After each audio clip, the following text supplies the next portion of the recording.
is just be yourself, because there's no one in the world that can be a better you than you. And if you try to be the cool kid from class, you'll end up being very boring and doing plumbing for someone that you don't really want to do plumbing for. Yeah, it's just be yourself, embrace your quirks. Being weird is a wonderful thing. This is the second award that I've ever got in America, so that's quite nice.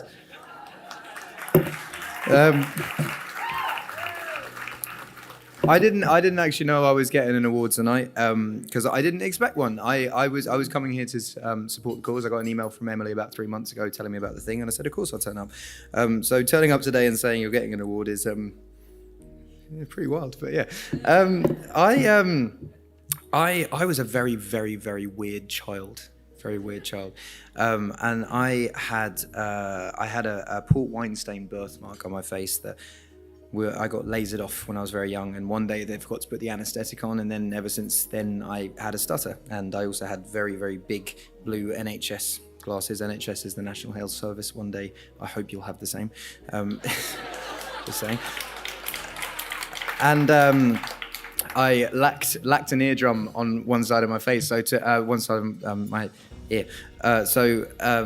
Stuttering was actually the least of my problems when I went to school. But it was still quite a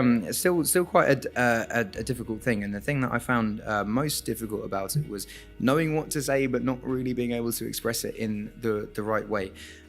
So I did different speech therapies and stuff, which wasn't very successful. I had homeopathy, which is like herbs and shit where you're drinking a drink and it's all right.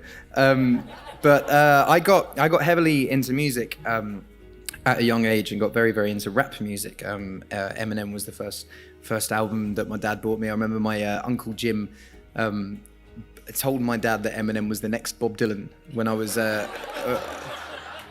say what you want. It's pretty similar, but it's all storytelling. So my dad bought me the Marshall Mathers LP when I was 9 years old, not knowing what was on it, and let me listen to it. And I learned every word of it back to front by the age I was 10. And he raps very fast and very melodically and very percussively, and it helped me get rid of the stutter. And then from there, I just kind of carried on, did some music, and now I'm here. But it's I think the one thing I wanted to convey in my speech today for not so much the adults here, because I feel like the adults are fine. You're all sorted. Everyone here's got a lot of money and everyone's chilling.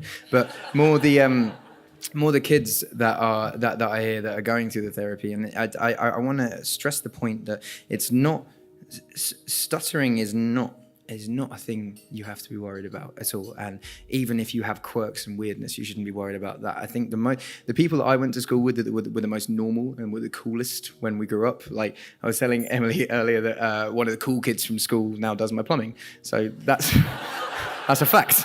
That's a fact. So being